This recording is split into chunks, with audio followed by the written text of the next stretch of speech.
જો તમારા મોબાઈલમાં પણ ટ્રાફિક પોલીસના નામે કોઈ મેમો ભરવાનો વોટ્સએપ મેસેજ કે લિંક આવે છે ને, તો ઉતાવળમાં પેમેન્ટ કરવાની ભૂલ ન કરતા.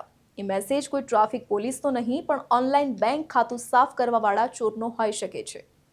રસ્તામાં અત્યારે ઠેર ઠેર કેમેરા લાગી ગયા છે, એટલે ડિજિટલ મેમો આવવા બહુ નોર્મલ વાત છે.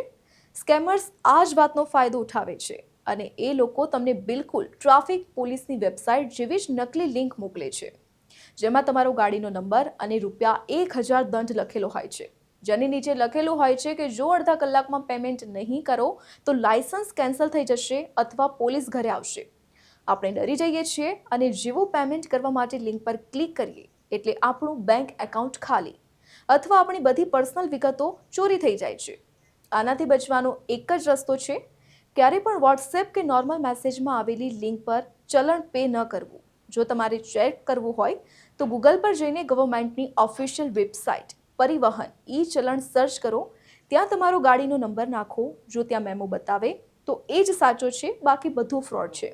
તો વિડીયો હમણાં જ શેર કરો અને આવી જ ટિપ્સ માટે કીપ વોચિંગ ન્યૂઝ ગુજરાત.